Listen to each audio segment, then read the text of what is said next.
You once spent every waking hour inside a world that no longer exists. You learned the shape of your mother's face. You discovered that spoons can fall from high chairs with astonishing reliability. You probably laughed at things nobody else understood, cried over disasters involving the wrong-colored cup, and treated a cardboard box like premium real estate. And yet, you remember almost none of it. Your first steps may have felt like landing on the moon. Your first birthday may have looked like a tiny royal banquet. Your first words may have shocked an entire room, but inside your mind, those years are mostly dark. That is strange, because babies are not unconscious blobs waiting for the brain to switch on. They recognize voices, they learn routines, they remember where objects are hidden. They can become afraid of something that frightened them before. They can even anticipate what happens next. So where did those memories go? Did the brain erase them? Were they never recorded? Or are they still somewhere inside you, locked behind a door whose key you lost while learning to speak? This mystery has a name: childhood amnesia, often called infantile amnesia. It describes the strange fact that most adults remember very little from the first few years of life. Many people have no clear personal memories from before age 3.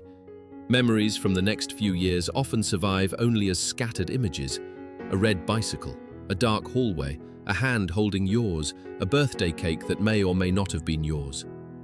But here is the first twist. The problem is not that young children cannot remember. They absolutely can. Imagine a toddler visiting a room with a hidden toy. The child watches an adult place it beneath a cushion.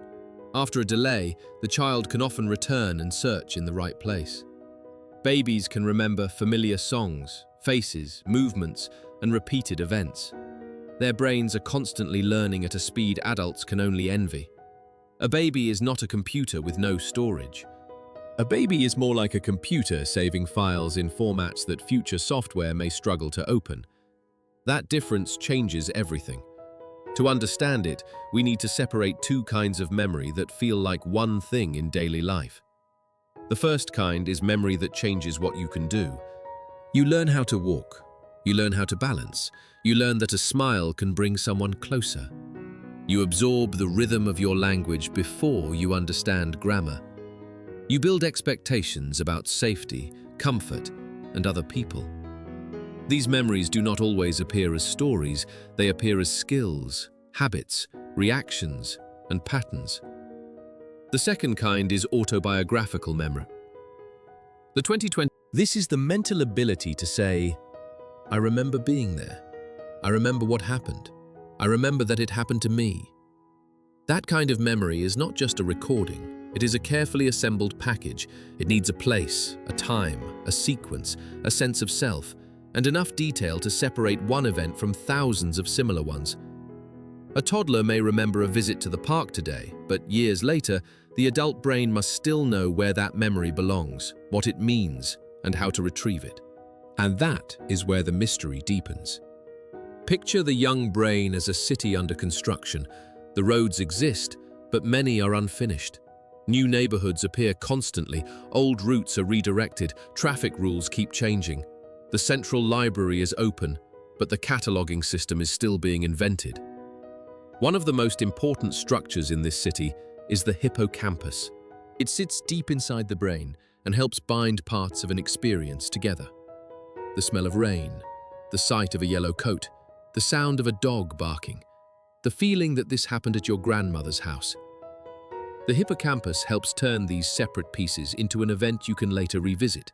But in early childhood, the hippocampus is still developing, so are its connections with other brain regions, especially areas in the front of the brain that help organize, select, and retrieve memories. This does not mean the system is broken. It means the system is changing while it is being used. Imagine writing an address into a map while the streets are being renamed. The information may be real, the destination may still exist, but finding it years later becomes difficult. However, brain development alone does not explain everything, because even if the memory machine is immature, young children still form memories. Some of those memories can last for months or even years. So why do so many disappear later? One possible answer is that the young brain may be too good at rebuilding itself.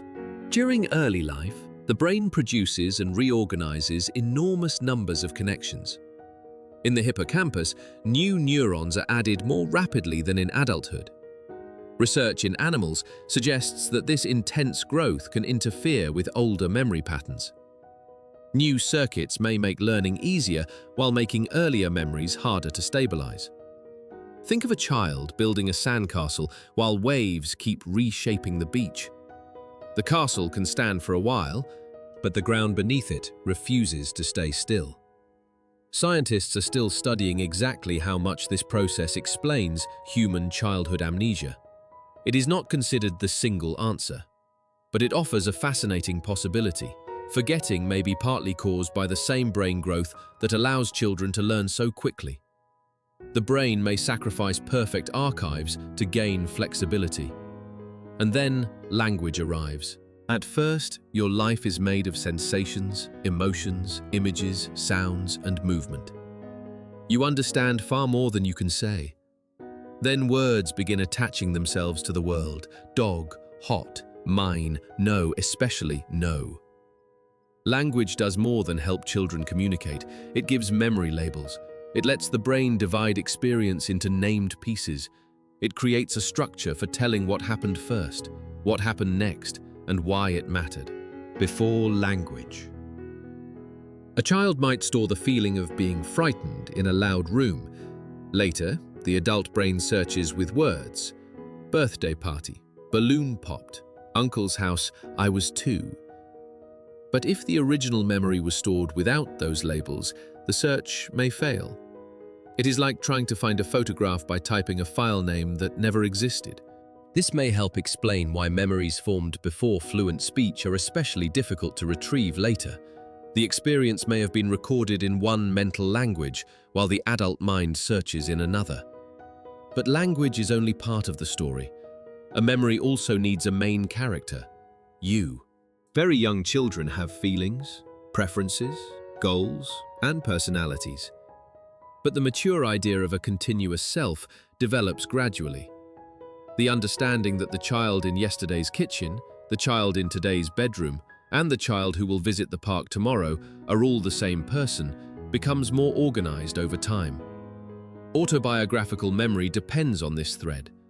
Without a stable sense of me across time, experiences may be remembered without becoming chapters in a life story.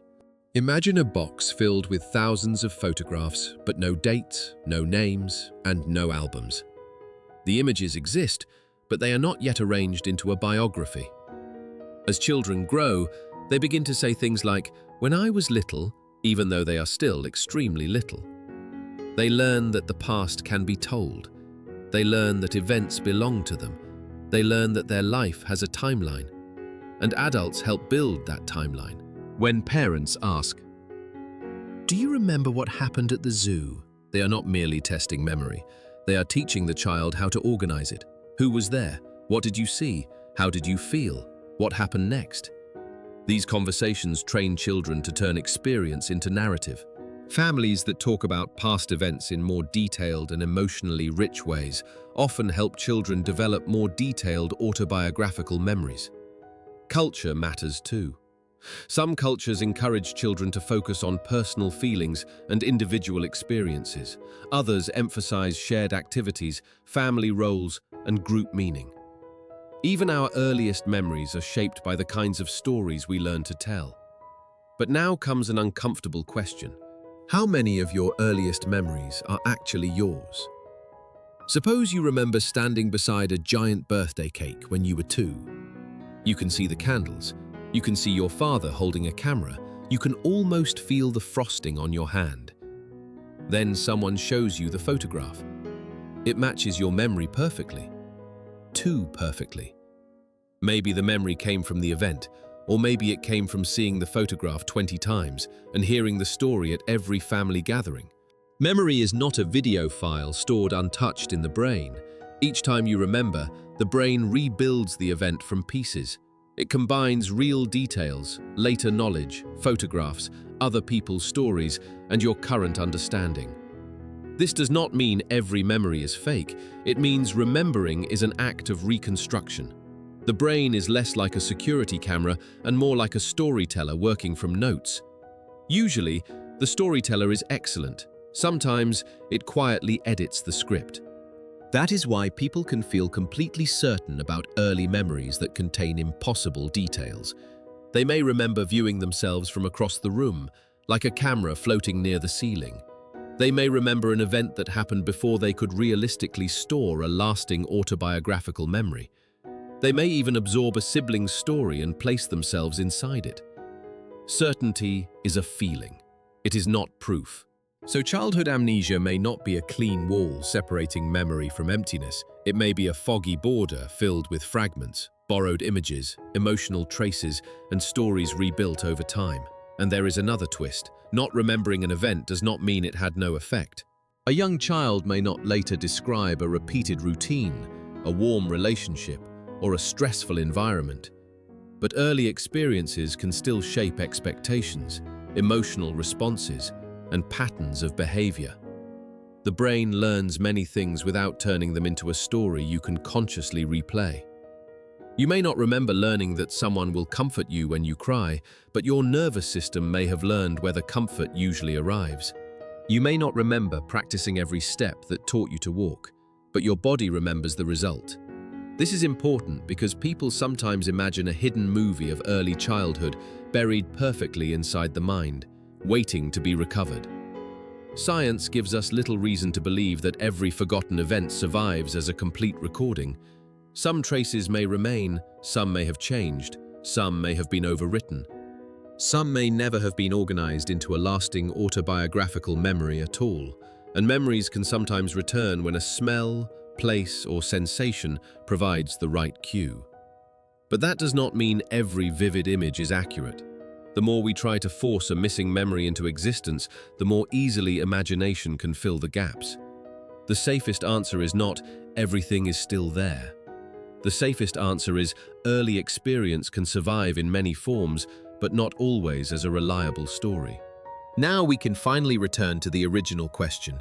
Why can't we remember being babies? Because remembering your life requires more than experiencing it. The brain must encode the event. It must stabilize it while the brain itself is rapidly changing. It must attach the event to a developing sense of self. It must organize it with concepts and language. It must preserve useful retrieval paths for years. And later, the adult mind must search in a way that matches how the experience was originally stored. Any one of those steps can fail. In early childhood, several are still under construction at the same time. That is why scientists do not point to one single cause. Childhood amnesia is probably produced by many forces working together. Brain maturation, rapid neural growth, language development, the emerging sense of self, social storytelling, and the reconstructive nature of memory. The forgotten years are not empty. They are the foundation. Think of a building. You rarely see the concrete beneath the floor. You do not walk through the buried pipes. You cannot point to the exact beam carrying the weight above your head. But remove the foundation and everything changes. Your earliest years helped build the mind that is now trying to remember them. They shaped the language you use to ask the question. They trained the senses you use to imagine the answer. They helped create the person searching for the child who came before. And perhaps that is the final paradox. The version of you who experienced your first years did not yet possess the full mental tools needed to preserve them as a life story. By the time those tools were ready, that early version of you had already changed. So you carry your childhood everywhere, even though you cannot visit most of it. The memories may be missing, but the person they built is still here.